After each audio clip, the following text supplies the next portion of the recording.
Welcome back to another episode of B2B with Ross and Bella, where we take you behind the scenes of the music industry with the people who make it all happen. I'm Ross. I'm Bella. And today we're going back to back with a rising star, the sound healer herself, if you will, Cole Knight. Thanks for being here. Hello. Welcome. Thanks for having me, guys. You ready? I think so. I'm super excited that you're here. I feel like we've had the chance to kind of get to know each other, but you just exude like this cool energy, and I really want to learn a little bit more about who Cole Knight really is. So welcome again. And how are you feeling? I'm good. As I was just saying, I'm on day 4 of a water fast, so everything's really intense and I'm really sensitive to everything, but I feel good. What was that like? Like, was there a point in like maybe day 1, day 2 where you're like, I can't do this, I need food? Actually, it's day 3 that's the hardest day. Yeah. Because that's the day when the detox goes really deep and your cells start regenerating themselves. And so you kind of start to smell weird. And You're just letting it all you out. have like up and down energy. And like, I don't know, a lot of people, I guess meals are such a habit and such a calming centerpiece of the day, if you will. So when you don't have that, you're just there with your emotions. Right. And things start to come up that you don't expect, and you're like, I'll have a sip of water. I feel like I wouldn't know what to do with myself because I'm just like always thinking about when the next meal is. We're very food oriented. That's so crazy. So how long are you doing it for? I wanted to do 7 days because Wow. that's my how you God, get I would into pass like away. the deepest type of autography. I think Is that how you when your pronounce cells it. regenerate and Yeah, and you every single one of your organs starts like cleaning itself. But I actually have a really intense weekend, so I'm gonna stop tomorrow at 5 days because then Okay. you reach most of the benefits anyways. Wow. Okay. So I read something that like, have you been mixing in any like bone broth or it's purely water? So you can bone broth fast, and that's still giving your body like a full reset and a detox. But I'm, I guess, an intense person, so I had to do like all the way. To get your cells to actually regenerate, you have to go into full autography. I don't know if I'm saying that correctly, but that's when it's like no sustenance of anything. Wow. Because anytime you eat something that you have to digest or break down, then your body therefore knows that you have food, and it's you lose that digesting, autography, basically. whatever Yeah. the word is. I'm gonna look it up after this. What prompted you to want to do a water fast? I do them like twice a year, but I've never done it this long before. It's just a really good way to reset and be kind of relaxed with yourself and just take some time to pause and slow down. Also, Lucas is out of town, so it's a lot easier for me to do it right now because he's such an amazing cook. He's always making food or always taking me to cool restaurants. So Got the temptation out I of the was like, picture. okay, I know this week I can actually do it. Yeah. Yeah, that's crazy. Well, good for you. Yeah. I'm already learning one thing, that you're an intense person. Do you Yeah, a do a little lot bit. of things like that where you're just like extreme? I guess it's like if I want to do something, I want to do the best I can, or I don't want to do it at all. Kind of with everything in my life. And this particular fast or cleanse, it's especially with how much I travel and how much most of the people in the music industry travel. We're constantly exposed to different cultures and places, and especially with that comes food. And I love food, so I like to and experience the culture wherever I am. So Yeah. I'm always like eating all kinds of stuff. Yeah. And sometimes your body gets like a little bit, you just need a reset. Right. Yeah. I need to do one. Yeah, I know I'm you're kind of into it. you're sparking ideas over here. You said you have a hectic weekend. What's on the agenda this weekend? Well, I facilitate sound meditation experiences. So I have a community one on Sunday, which is, I think we have like 10 people this Nice. time. But those are a little bit longer. They're like 6 hours. Wow. So I'm holding space for quite a long time. And there's also a process like leading up to it where I kind of talk people into it and help them feel comfortable to go deep with themselves. And then Sunday night, I'm DJing at Floyd. Beautiful. And then Monday, I fly to Berlin. So Let's go. Yeah. That's like Back two to ends it. of the spectrum, like Yeah, it's like- healing, then to Floyd, and then to flights. That's It's kind of a nice lot. transition, though, from the water fast to the sound healing and meditation into Floyd to like break the ground and get back into like the scene into Yeah. Berlin and then just blow the top off. yeah, but I would go all the way until Sunday, but honestly, you can't just like start eating again after being so Yeah, how do you bring empty. back food once you've cut it out for 7 days? Like things that aren't that hard to digest, like fruits and bone broth, vegetable juice. So that's what I'll do tomorrow, and then Saturday I'll start eating food again. Eat some heavy pasta. Get right into it. I honestly want a burger so bad. Oh my God, I feel like you would get so sick. Like your stomach would just be in Probably. knots. I tried to do like just a juice cleanse, but a long juice cleanse. And like by day 5, I woke up in the morning with such crippling cramps. Have you experienced that in your water From fast? A juice fast? Just, yeah, like I don't know what it was, but I was like literally walking to CVS, like I need coconut water. Like I'm dying. Yeah, I you felt like I was dying. dehydrated. Yeah. It felt really bad. Probably dehydration. Yeah. I'm not built for that life. Not quite. In a water fast, you have to have electrolytes like twice a day because that like your body Yeah. is processing everything, so you need salt. You can have black coffee. I'm really into tea, so I just drink tea all day. Does matcha count? You can drink matcha, but not like a latte or Right, anything. right. No milk or any sugar in there. Yeah. Nice. I don't really Do the like kind we matcha, like. but yeah, I know. With the strawberry jam at I'm the surprised you don't like matcha if you're into tea, because like I feel like matcha's so yummy. it is. I don't know. I'm really into.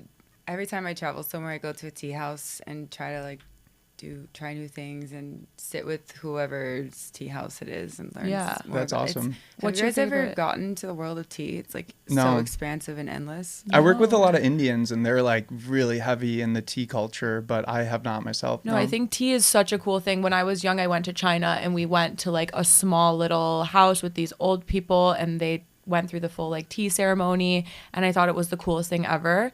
But I also have been to Yeah. JoJo's Tea. Love Is that what it's place. called? Yeah. I think it's such a cool thing, like just like a little tea ritual. What's your favorite kind of tea? I'm really into puree right now. It's fermented black tea. Okay. Mostly from China. When I was in San Francisco, I went to this tea house and this guy gave me I'll bring you my new favorite one. Okay, cool. It's yeah. Please do.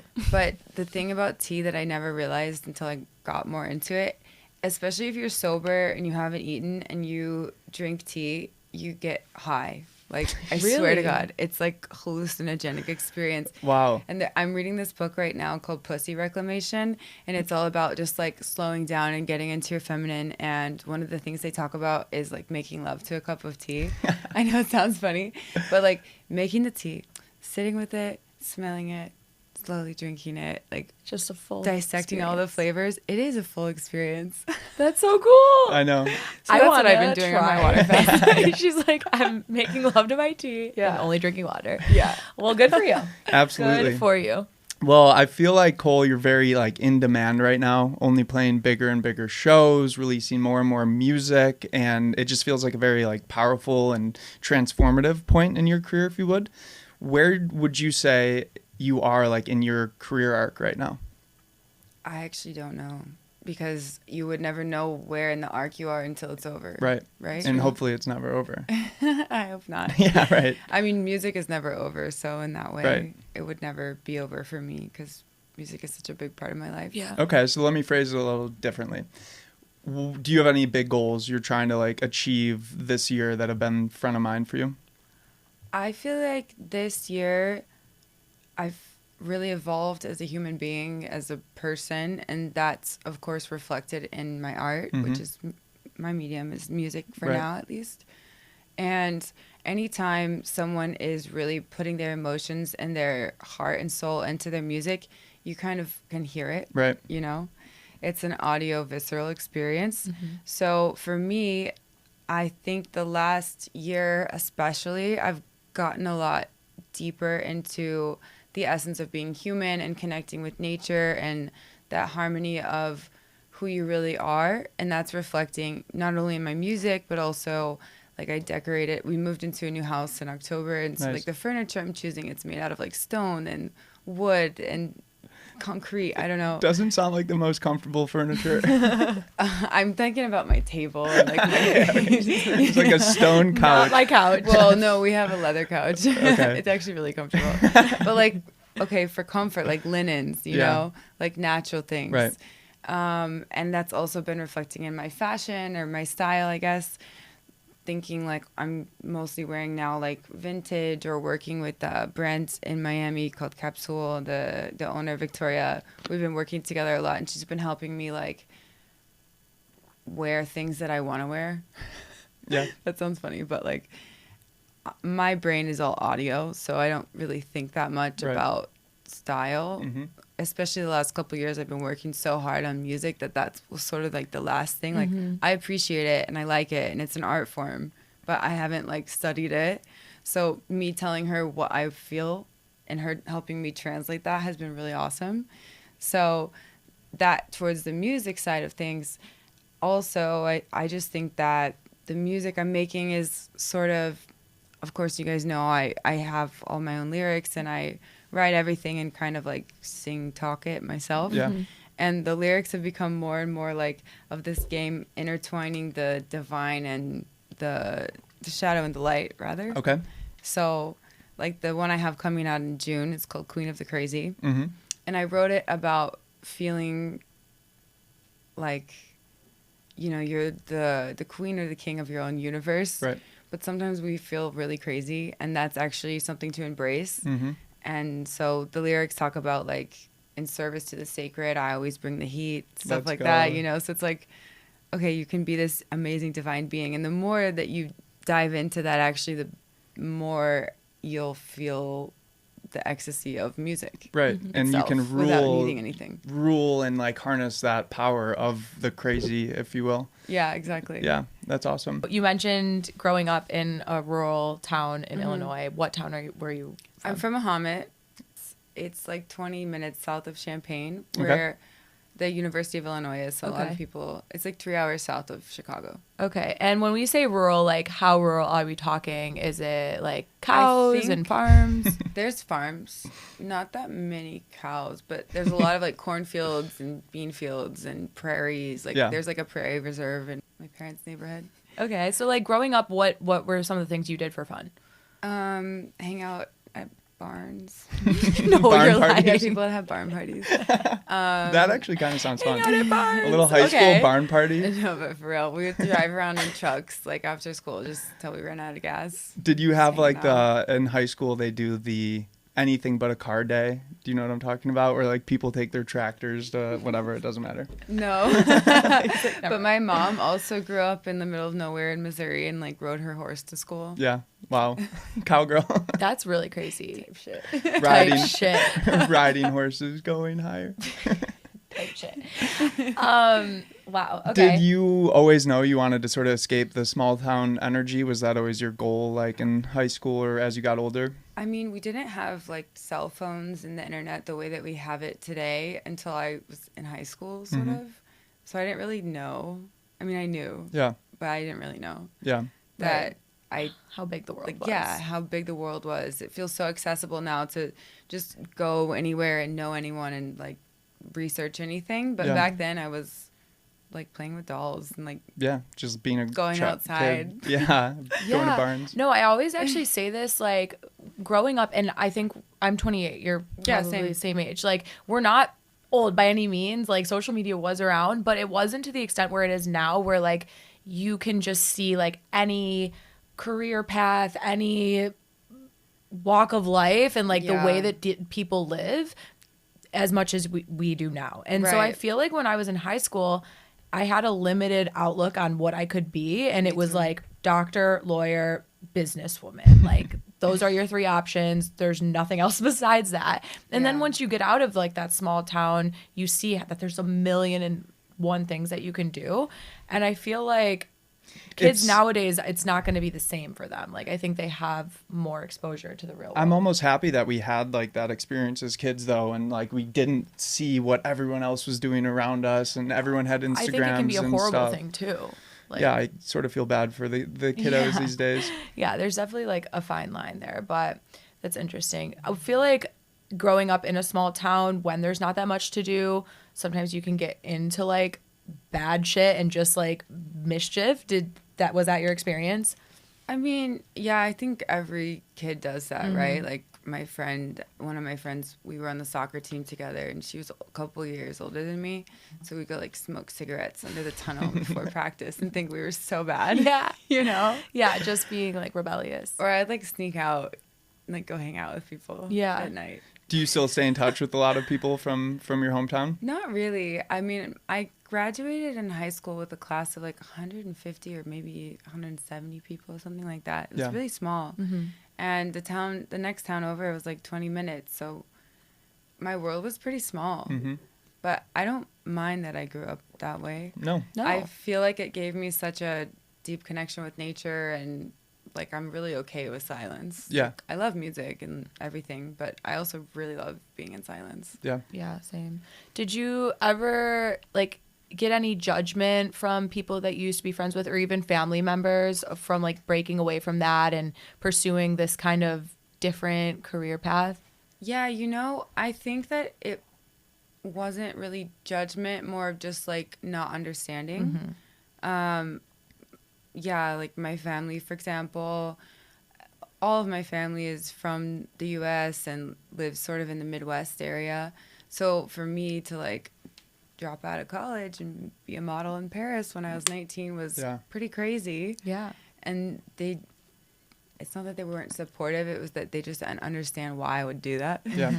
Because it wasn't traditional. It was scary. Yeah. And they were like, you're studying computer science at an amazing school and you're a D1 athlete. Like, what are you doing with your life? And I was like, I don't know, but I know I need to do it. Yeah, you just had that like drive. Yeah. I didn't know so you dropped out of MSU. I did. It was Michigan State. Yeah. And you were doing Division I. Was it track and field, cross country? I did track and cross country, actually. Okay. That's a crazy life. Like, that's a lot to balance. Yeah, that was just my entire life was Right. running. Right. So, yeah, I started running in high school and just really fell in love with it. And it was like my escape and everything. And I guess runner's high was my first high.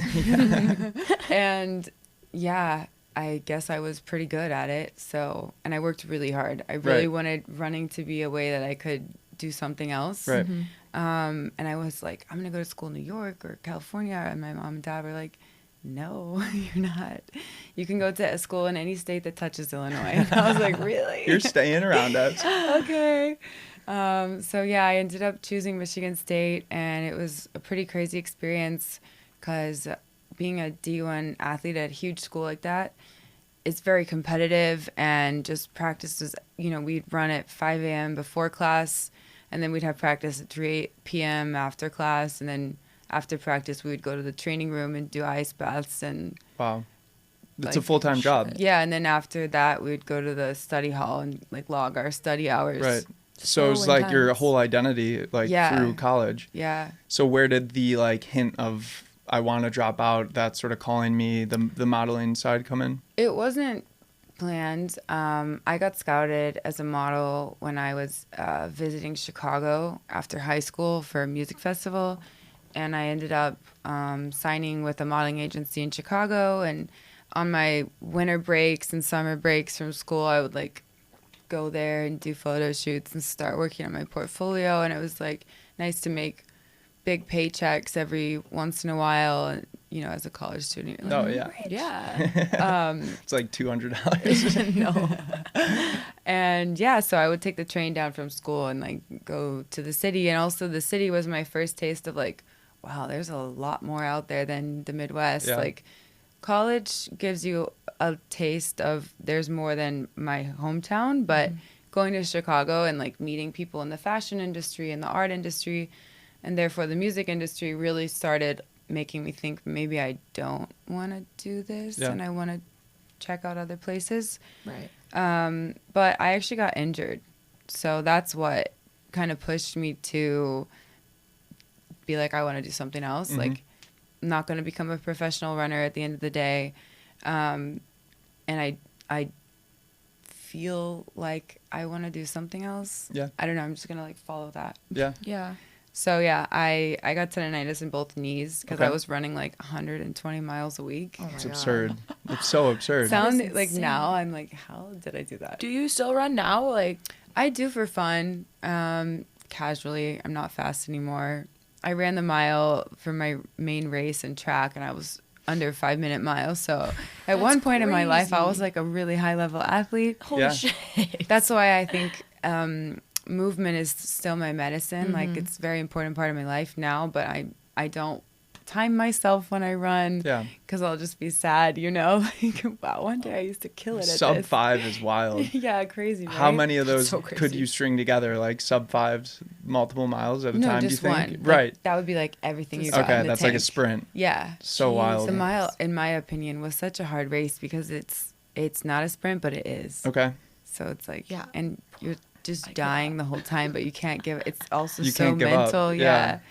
Yeah. Running is crazy. It is a Yeah. high, and it is such a mental challenge. We're not runners by any means, but No, but I've been literally dying to talk to you about this because when you posted your Aura Ring stats, I was like, holy fuck. I don't think it's right. I think there's something mean, wrong with my Aura Ring. 'Cause really? There's no way that my HRV is that high. Like, I live Well, a if healthy your resting lifestyle. heart rate is 40, Oh, that's right. Yeah, then that's it's true. pretty right. that is low. No, yes, that part is true. You I've have, like, had a low. Insane cardiovascular health. Well, when you run like that, Yeah. when you're 19, Yeah. 18, 19, even 17, 16, like you just have developed a lung capacity. Right.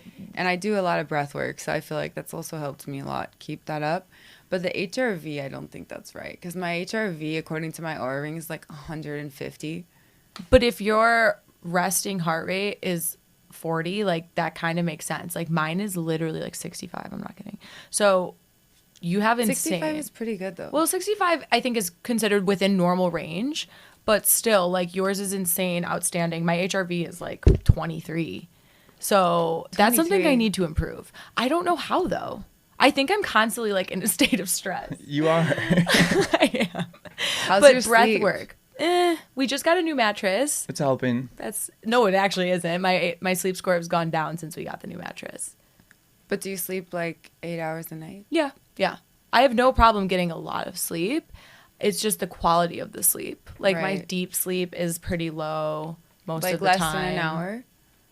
Sometimes, yeah. A lot of times, actually, yeah. Yeah, I mean, prioritizing sleep will help your HRV a lot. Not eating late, Yeah.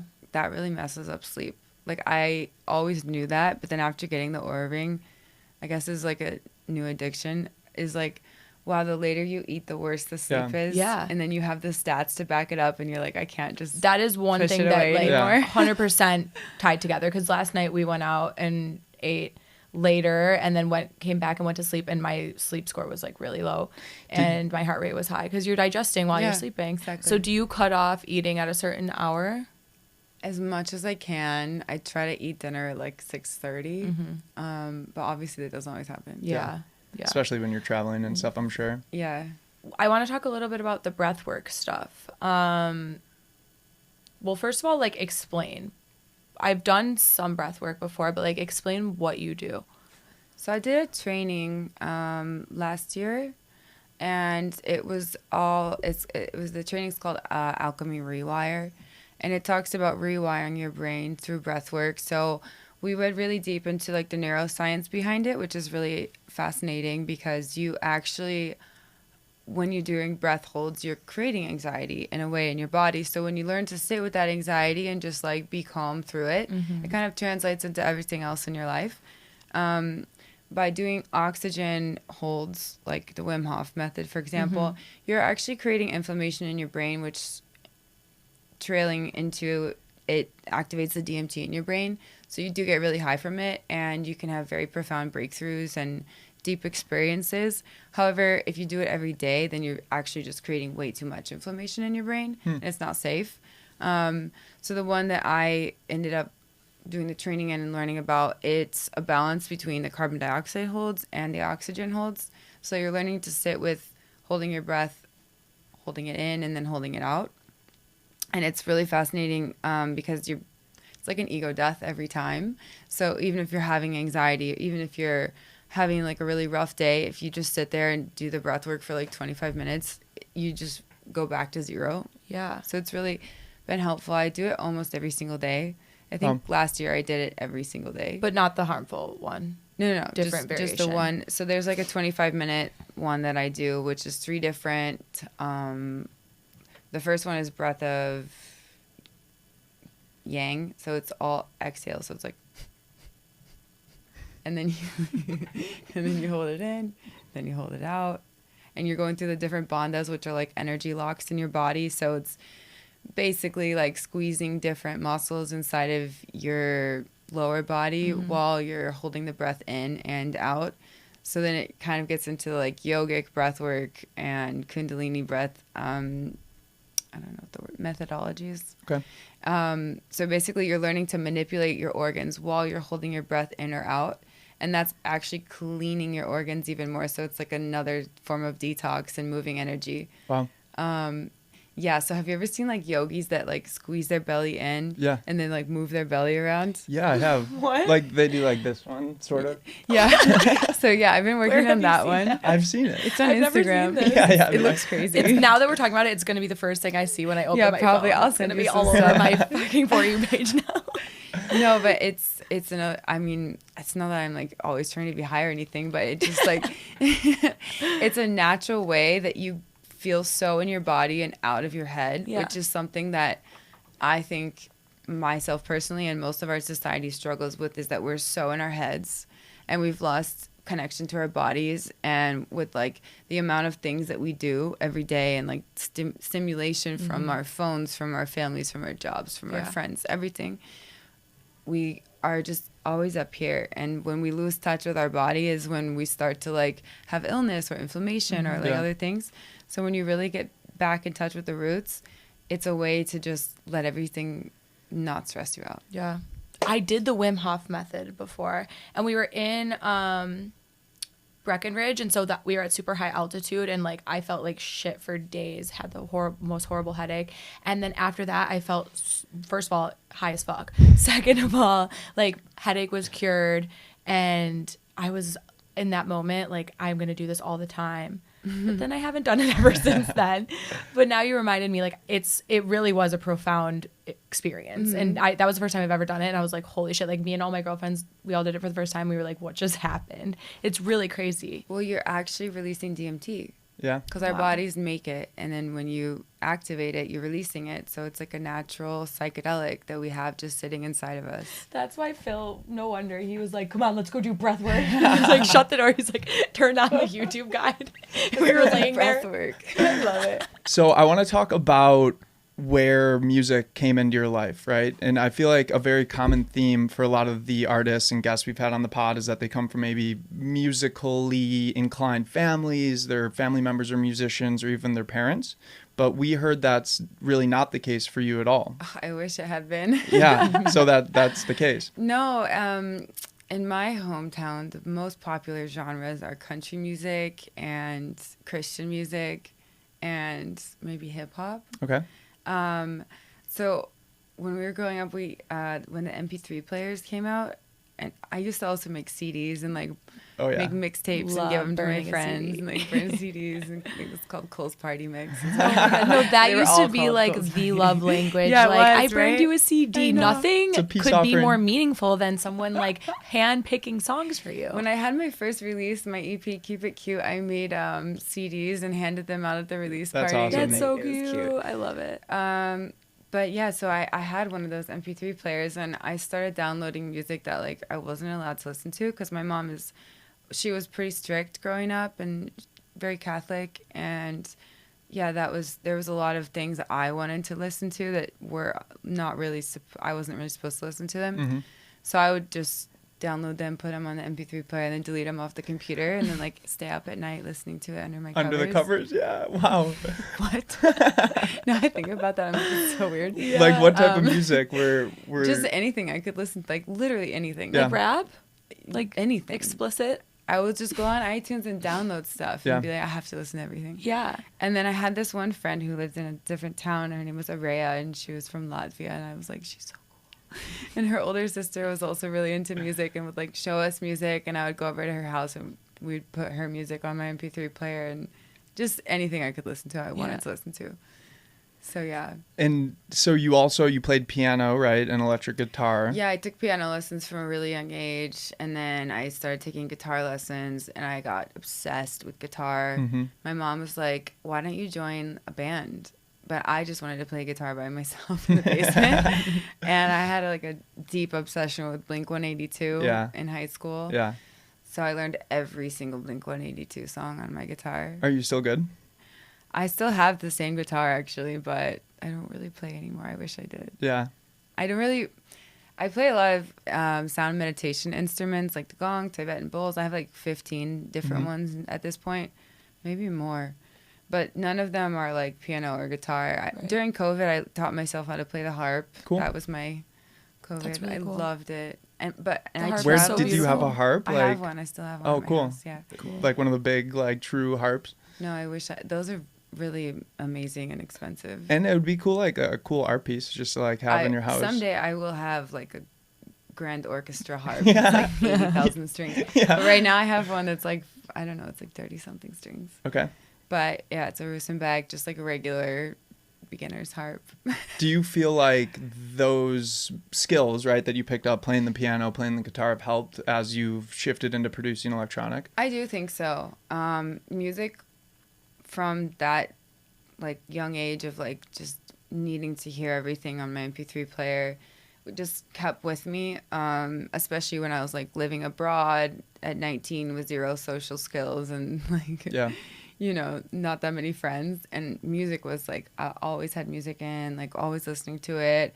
I was like pretty broke too when I was first living in Paris, so I didn't buy like the internet, so I would just have Wi-Fi, would download playlists and like be running around going to all my castings in Paris, like listening to my playlists over and over. And like, I think the music background though of actually learning instruments and stuff definitely helped just from the music theory standpoint. And the more you listen to music, the more you get in tune with it and understand it and know what sounds good and what doesn't, like if something's in tune or out of tune. And yeah, going deeper into music theory is like another form of math, another form of language.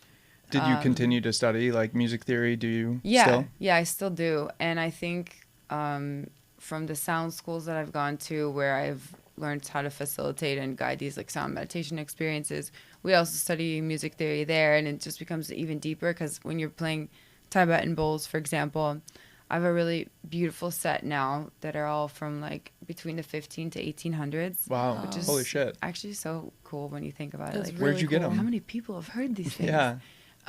They're from Tibet and Nepal. Wow. My teacher, actually, bless him, he goes to Nepal every year and sorts through like a couple kilos of bowls to bring back the best ones. Wow. And then make sets out of them. So I guess I was really spoiled in that way that I got them through That's through him. Cool. But if you don't know anything about music theory and you just start like hitting them, it doesn't really sound that good. I mean, it sounds good, but if you actually understand what you're doing and what you're playing, like the note on the high side of it, if you hit the rim a certain way versus if you hit the body of the bowl a different way versus if you are like swirling the mallet, it's all different notes. So each bowl has like 4 or 5 notes that you can get just based on the mallet that you're using or the place in the bowl that you hit. So if you learn all of that, then you can really create like a symphony with them. And that was another way that just keeps bringing me back to the music theory. Right, what like, harmonizes well. Yeah. Do you ever incorporate those sounds into your music that you produce now? I really need to. Yeah. I know. I feel like that's a huge opportunity. I know. It's like a huge missed opportunity. Yeah. Well, like it's not missed yet, but you have so many incredible instruments and I just need to record them. Yeah. Do you have a handpan? I do. I'm so interested in the handpan. Is it hard to learn? There's a learning curve. Yeah. But it's kind of intuitive. Okay. I actually don't play it that much. It's Lucas's. Okay. I was like, I play like 15 instruments. This is going to be yours to learn. With all of those sound bath instruments, are you self-taught on most of them or you have like an instructor for each one? Well, no, the key to playing instruments is knowing that you're not learning to play instruments, you're just playing with them.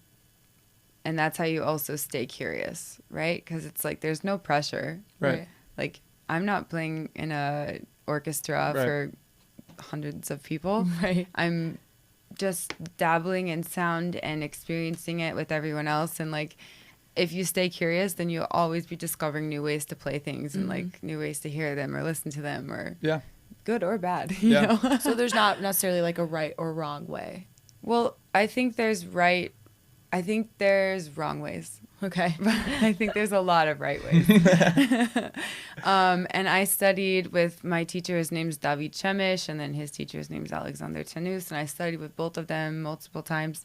So they've really shown me a lot of amazing techniques and ways and understanding like what is actually doing on a scientific level. Like cymatics is the study of, or the science of sound, where it's like, you know, you've seen those videos where sound hits something and then there's sand on it and then it makes a pattern. Yeah, those crazy patterns. Yeah, so that's so cool. what sound is doing at all times, which is super crazy. If you could like see sound, it would be so cool.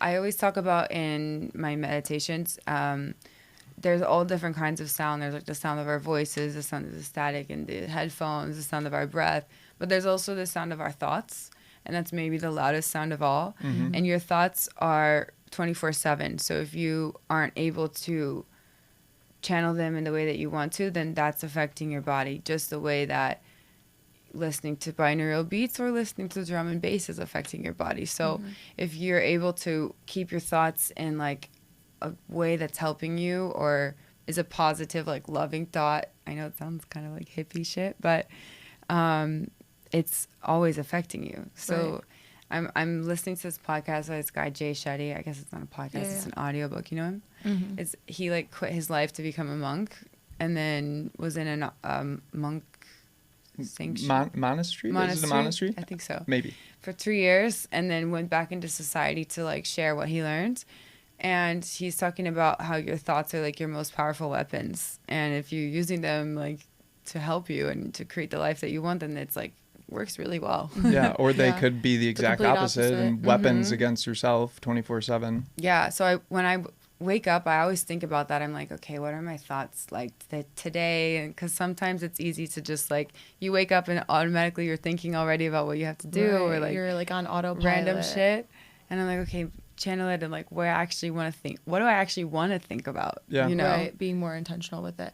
I saw that some people, you either have like an internal monologue and you hear your own voice in your head, or you don't. Do you have that like internal monologue and it's your own voice? Like when you hear your own thoughts in your head, do you hear it in your voice? Some people don't hear any like internal voice in their head. They obviously have the thoughts. They just don't necessarily hear you articulating it. My voice. Really? Sometimes my voice surprises me. I'm like, no, but not necessarily like the tone of it, but like when you're thinking of a thought, it's like you hear yourself thinking it. It's like you're talking to yourself. Your head is like, you know what I mean? I guess I would have to think about that. It's the whole like concept of this like internal monologue. But basically like when I found out that people like don't have an internal monologue, I was dumbfounded. Like I would say I do. Like I feel like I am talking to myself when I'm thinking. Yeah. Do you feel like you have that? Like you like ask a question and you answer it? Like just your day-to-day thoughts. Like when you're alone with yourself, like there's a voice in your head that's kind of like talking, or is it like you're thinking maybe in terms of like visuals, or like it's not always necessarily a voice? I think it depends on how stressed out I am, honestly. If I'm really chill, like there's not that many thoughts. It's like more just peace. Yeah. But if I'm stressed, I'm like, you know, like shut up. Yes. I feel like we've talked and like hinted at it, but you are a very spiritual person. You're very in tune with your own energy, the energy of others around you. When did that sort of come into your life? Like you hinted at your mom being very religious and maybe your family. Like, did it stem from that, or was there maybe a turning point in your life where you're like, I want to get into this, I want to learn and just know more about myself? When I, as I told you, when I got injured from running, I had messed up my knees, and then I also was cross training and like, long story short, dislocated my rib cage. Wow. And so I couldn't run anymore. And after I quit the team, the doctors were like, all you can do is yoga. And I'm like, I don't do yoga. I'm a professional athlete, basically. And I got desperate, of course. So I went to a yoga class at the studio on campus, and I was so frustrated because I was really strong but not flexible at all. And I was like, I'm usually good at everything. It's crazy how it doesn't translate. Like strength is not At stretch. all. But yeah, so I ended up leaving the class. The yoga class? Yeah, I like left That in was the like middle your of it, first and I was class like, ever? Oh, I can't do this. I hate this. And then I came back the next day and I was like, all right, I'm coming again. And long story short, I became friends with the owner, and she was like so different than everyone else I knew. So like so hippie and like didn't give a shit about what anyone said, like living in her own rhythm. Yeah. And I was like, that's so cool. I want to hang out with her. And so yeah, I started going all the time and like became friends with all the yoga teachers, and they all smoked weed, and I had never done anything because I was like Running. Couldn't ruin the lungs. So I started smoking weed with them, and I realized when I smoked weed, like it didn't hurt as much, my ribs. Really? It didn't hurt so much, you know? Yeah. And then music started to sound like really good. And then electronic music started to sound like amazing. Yeah. And then I would skip class and like lay on the floor in my room of my apartment and smoke a bunch of weed and close my eyes and just like breathe to move my ribs back in place. And that's actually how I moved them back. Like I didn't know I was doing breath work. Wow. It wasn't like a thing that I knew about. I didn't even know what that word was. And that was sort of like, in a way, my first spiritual experience, because I'm like, there's so much more out there and it's all inside. Right. And so then I started getting really into yoga. I was going to like 3 classes a day. Like Wow. I told you, I'm intense. Yeah. Very. So I was ending up skipping my college classes to go to yoga classes. And then I ended up doing a yoga teacher training like 3 months after my first yoga class ever.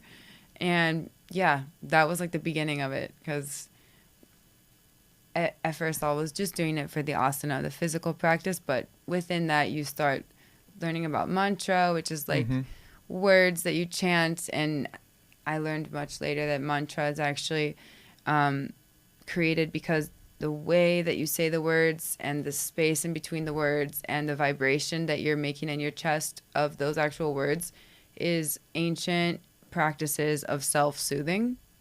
So basically, when you're chanting mantras, you're literally telling your nervous system to calm down and like connect to something higher. I didn't know that at the time that I was first discovering all of this, but it kind of just spiraled like a whole new world to me, and that's curiosity. And then when I got into like sound, meditation and stuff, that sound and consciousness is kind of one and the other. Yeah. They go hand in hand. And yoga sort of ignited that fire and passion for electronic music in you, would you say? I think so, because at one point I was so obsessed with making my playlists for my yoga classes. So did you become a teacher as well? Yeah. Nice. I used to teach in LA, and I taught in college. I have like 500 hours of yoga teacher training. Wow. Yeah. What's going on this summer? Do you have any dates you're super excited for? Yeah, actually, I think I'm most excited about Exit Festival. Where's that? It's in Serbia. Okay. Ooh. Wow. So it's a massive festival, and it's just home to a lot of emerging talent that goes on to keep growing. Yeah. And yeah, I don't know. It's just a huge festival with a lot of people go to that festival to hear like really cool upcoming music. Cool. And it's just really big stages, really big place to connect with people from all over Europe. And yeah, I don't know. I think it's so cool to see like how many of these sick lineups you're getting on. You have like the ability to play something like an EDC, but then also something like what you just mentioned. Exit, and that's yeah. like cool to be able to have that range. What do you feel like was the difference or like the catalyst to start to get on these like sick lineups, international tours and things like that? I mean, I think always is releasing music, right? Yeah. Because you can be an incredible DJ, but in general, not everyone, but in today's industry, I think a lot of people identify you with the music you release. And that's also how you sort of build your sound. And your fan base. So, you know, like the ultimate would be able to play a set with your own music. Yeah. Like I opened for Armin van Helden, and he played like only his own music, and it was like Such all a flex. bangers for 2 hours. And I'm like, Yeah. it's so sick. Yeah, you'll get there one day. Yeah, eventually. You just gotta keep making But more. it is so cool to be able to play my own music in my sets, and I always notice that those are the ones that end up getting the most like tags. Like a lot of my unreleased stuff, people don't even know it's mine. Yeah. But it's just cool to see that people are resonating with that sound, and I think that's what keeps keeps a fire going and Yeah. keeps the interest, and also it's cool for the artist because it's motivational, because you're like, damn, people like what I'm making. Yeah. For So, sure. we're all happy hearing that, which is very cool feeling. Like, I think that, along with just spending a lot of time deciding how I want to sound. So like when I'm digging for music, I'm so picky and I'm always digging for music. And so whatever I'm playing is really an expression of how I'm feeling and who I am. So I think just like staying true to that, and not playing things just because it's popular, Right. or just because it's like on a party you want to be on, so you think Right. you have to play that sound. I feel like no matter what lineup I'm on, I'm always going to be true to my sound. Like, yes, respectfully to the party and the time slot and everything, but the most important thing to me is to stay true to what I feel. Yeah. And who you are. Speaking of unreleased music, you have Like That coming out in July on DJ Tennis's Life and So Death excited for that label. I heard that was like a pretty big goal of yours, releasing on Tennis's label. What does that sort of mean to you? I've always really looked up to him as a DJ and selector and also a producer, and I think that he has a really cool ear for unique sound. So when he wanted to sign my track, I was like very grateful and honored, I suppose. Yeah. He's Yeah. amazing. Tell us about Like That a little bit. What's the vibe? Like That actually started as so I'm really inspired by Uffy and Missy Elliott. Cool. I listened to them a lot growing up, and I wrote this like little like swaggy rap that went over the track and stuff, and then he was like, I hate the lyrics. And I was like, oh, okay. What were the lyrics? I don't even remember. But I was like, okay, just let the ego go. Like, the rest of the track he said he liked, so I just like got rid of the lyrics and kept just the part that goes like that. It was like blessed by my energy. I got it like that. He's like, nope. I was like, I hate the lyrics, love the track. I'm like, okay, I love the lyrics. But whatever. The track is still really sick, so I just like reworked it a little bit and then sent it to him again. And he was like, okay, now I love it. Much Nice. better. Yeah. So I just kept Like That, because that was part of the lyrics, and made it super trippy, like spiraling. And I love the sound of like going down and going back up, because to me that's like very cool. Yeah. Yeah. Like super twirly and swirly and trippy. And so that's kind of the whole track, to be honest. Cool. I wanted to make a track with a crazy breakdown, and that was like the whole point of the track, because I feel like it's such a moment in a set. Yeah. And so it just starts and it's building, and it's like this very like. I can't wait to hear it. Yeah. I can't wait to By hear the it. time It's this just is like, out, like this episode's that. out, the song will probably it'll be right out, around so. the release date. Yeah, I think it's July 12th. Yeah, Perfect. so it'll Something be right like that. around there. The last tennis set we saw was so sick at Realm. Yeah, I think during you were Music there. Week. Maybe. Yeah. I think you played it. stopped. Oh, did he? Yeah. There you go. You guys heard it, actually. Sick. Yeah, it was a good set. It love was it. fun. Yeah, I didn't know he was going to play it. I was like, that's And you also are releasing another track on Higher Ground yeah. called Queen of the Crazy, which you talked about briefly. But I know Higher Ground was important in kind of like your career, it was right? the first label I released on. So the first label I supposed to like really believe in the music. So that was cool. Yeah. Good for you. Yeah. Congrats on everything. Yeah. Thank you. Yeah. Yeah, so I head to Berlin next week, and I'm doing one of those bathroom sets at Hor. Really? Yeah, so I'm excited for that, because that'll be, I haven't released really much stuff on YouTube, Yeah. and I know it's important. So that's going to be really cool, because it's something that will live forever. Yeah. As an expression of where I'm at right now in my career. Yeah. And then I'm playing at Oxy Club with like the Decadence crew, and they're more like hard style, which is really fun because I love fast music. So I feel like a lot of times on lineups I get placed earlier or like, You can't play it. and I'm just like, Yeah, you have to play to It's the... like, don't play hard style. to be honest, I have so much music that's like 145 BPM, and I just slow it down to like 135 or 133, and then people can't Shazam it very well. But it also sounds really cool. So I'm excited though to be playing like faster. Like I just played at Space last weekend, opening for Sarah Landry. So I was like, wow, I can really play whatever I want. Did you just let loose on that set? Yeah, me and Hiroko went back to back. Do you guys know her? Mm-hmm. Yeah, she's an OG. So that was really fun because, I mean, we have to play fast. Sarah plays Yeah. like, what, 160 Yeah. or So something? fast, So we were yeah. playing like 145, and I was like, this is so much fun. so much Is music I never that get to is play. that what like brings happiness and joy to you during a set? Is like when you can play harder, faster? I think so. I mean, I started out way slower, like playing like 118, and now I'm like faster and Well, faster. the energy is like up Yeah, when you're because playing that it's like, fast. for me, I go out because I want to rave, Yeah. and that means I want to like listen to music that's Yeah. like Same. Yeah. like makes me feel alive. Seriously. And slower to music, the more I want to chill. Yeah. So I feel like as an artist and as a DJ, I'm more and more interested into like the faster grooves that are actually cool, because then you get into the sort of like trance, which I guess where trance comes from. Mm-hmm. I wanted to talk a little bit about your relationship with Lucas, because that is a huge part of like, I think your involvement with space, and you know, how much of a role do you think he's played in your career, and like how does he help you and guide you, because he's like a One of the icon best in Miami, you know, a tastemakers in the tastemaker. city. Yeah. It's so funny because when we started dating, he wanted to start posting about it right away and like tell everyone, and I was like, dude, I don't want to ever be booked at Space and people are like, oh, you're only booked there because you're dating Lucas. Yeah. Of course. So for the first 6 months of our relationship, nobody knew we were dating, because I was like, you have to prove yourself. Hush, hush. Really? I have to know this is for real. I'm not just gonna be like, oh, I Yeah. moved to Miami dating Lucas. Yeah. Did it, you know? Like, no, that was never. I was actually like, I moved to Miami to be single, and then 2 weeks after I moved here, I met him, and then we hung out every day since then. So, Wow. Did you meet at Space? yeah.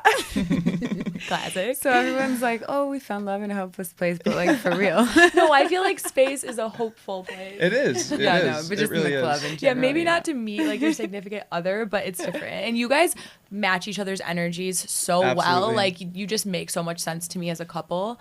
So I just wanted to ask, because I'm like, I wonder how they met. Yeah, it's actually been really cool to see the unfolding of our relationship as we're both evolving and growing together. Yeah. Yeah. You know, because we're not that far off in age. I think it's like 8 years. So he really does feel like my best friend and my partner. And he's also in the music industry, so he gets it. You Yeah, know, like 100%. I'm not an easy person to date. Like I'm moody because I'm exhausted sometimes, or I'm like out of town all the time and Right. traveling, or all I want to talk about is music sometimes. And Perfect. a normal person might not want to hear about that. Like, or he's very understanding of like, I have a little studio at home and I'm just like, you know, when you're producing, sometimes you work on the same loop for like Yeah. hours. Yeah. The It same doesn't bother drum, him. Same kick. Yeah. Yeah. And I feel like he is just so involved in the scene that he can help you. Like if you're like, does this sound good? He can give you 100%. direction. And like, 100%. I'm always a like, what do you think about this built-in- track? What do you think about this track? How fun have those B2B sets you've been doing at Floyd? Yeah. They look amazing. We were never like, let's play together. You know, he was always like doing DJing for a hobby and like, it's my career. So, but then I had a release party for Freak, an EP I released last year. And at the end of the party, I was like, do you want to play with me? It's like 5 a.m. There's still people here and I'm pretty tired. So like, Yeah. I'm down if you're down. He's like, yeah, I want to. So he jumped on and we played together and everyone loved it. And we actually had so much fun. We were like, we never thought about doing this. Yeah. So then we were like, let's do a party. You know, let's just see how it goes. Like, no expectations. yeah. And it was Sunday night, and it was slammed until like 6 a.m. We're like, does anyone in the city work? No, the answer is fucking Nope. no. Apparently not. It's such an absurd city. I know. It really is. When I like am going to work, I always have to drive by the street that Space is on, and I'm like, What are you guys doing? why am I working and they're not? Yeah, right? What am I doing wrong? But yeah, it ended up being really fun. And it's also been cool because I think I push him a little bit. I'm Yeah. like, that track's not good enough. Don't play it at our party. But now he's like really finds so much joy in digging for music. And he shows up and he's like, you're going to love my set and stuff. And so we're like kind of like not competing at all, but like just like want to impress each other with like Yeah, our yeah. set. And Trying then to, when like, we're playing one-up back each to other. back, we're like, oh, sick one. You know, so like it's like just fun. That's so fun just and fun. very cute. We like to end every episode with a segment called Explain This. Basically just a picture that you can give us some context on. Lucas is actually on my shit list right now because I asked him to send me something funny that like no one else has seen before, and he didn't do it. So Typical. this is something that He is never available responds online. to anyone. When I look at this, I don't even know if this is you because like it doesn't look like you, but you're tagged. It's just Explain you. this. Yeah. Okay. Thank God. You're like, that's not me, girl. Yeah, that'd be hilarious. So yeah, tell me about this. Okay, well, my best friend of like 11 years, her name's Morgan. She lives in LA and she's like a very, very talented makeup artist. And she's worked with everyone and can make anyone look like anything. It's pretty crazy. So for fun, for the last 11 years, she's been painting my face. And yeah, Halloween's like a holiday for us, like a very important day of the year. Very important. So every year we do something crazy. And that year I was Mystique and she turned me I think I into- actually met you on Halloween and you were wearing the Wendy costume. And I was like, that is so cool. Like your braids, you made the best Wendy ever. Yeah, I did. You really did. It was like way too good. How long did the makeup take? On that one, maybe an hour. She's pretty fast. Wow. Yeah, because that was like full body, the whole But thing. you did something similar for the cover of Freak. Mm-hmm. Freak is, the lyrics are, I want to kiss a freak. And it's, do-do-dun-da-da-da. And it was just like, do-do-dun-da-da-da. Na-na-na. It was stuck in my head for so long. And I was like, okay, I'm just going to record this and like make a track out of it. And then, I want to kiss a freak. Just like freak, freak, freak. Came to my head. And the more I thought about those lyrics, I was like, it's so true. Like, I'm so bored of just normal. Like, I'm bored of normal. I just want, like, freaky, different. Mm-hmm. Like, I just want to be, like, interested. Wowed, yeah. And then in the video, we did a scene where I kissed myself, and then I turned into, like, a blue version of myself. Sick. Well, the music video, it's, I guess, visualizer is what they call it these days because it's, like, 12 seconds long. But we had, in LA, I was like, does anyone want to come kiss me on camera? A bunch of people signed up. And Lucas was like, you're doing what? I'm like, it's for visual. There's like a line out the door. They're like, I want one. So everyone came to a studio and we recorded. I start and I'm like, normal. And then everyone has blue lipstick on. Cool. And so they each come up and kiss me. And the more people that kiss me, the more blue I turn. And then I kiss myself. And then I turn into a blue person. Such a completely. Cool concept. Yeah, that is really cool. Was it your idea? My friend Morgan and I came up with it together. She's so creative. So whenever we hang out, we just talk about, like, what if we did this? Yeah. Idea. Like, arts and crafts forever. And so, yeah, the concept behind it is that when you kiss yourself, you become like your ultimate freak. And if you embrace that, then it's like really your most authentic, raw version of yourself where you can tap into the most creative ideas because you're not afraid of them and you have no judgment or shame about anything. Yeah. Yeah. So that was the concept behind that. So cool. Type shit. Type shit. On that note, to wrap us up here, if there's anything you want to share with the audience, with your fans, people are getting to know you, maybe what's coming up, where can they find you? On the internet. Sick. Or at a sound meditation in Miami. Sick. Yeah. Sign up. No. Or somewhere at a stage. Yeah. Coming to a city near you. Yeah. And if you've made it this far, thank you so much for listening to the podcast. Your support means the world to us. If you haven't noticed, we have B2B merch that is coming soon. So yeah, like, comment, subscribe, share this, and thanks for listening, guys. Thank you. Bye. Thanks, Cole. Thank you, guys.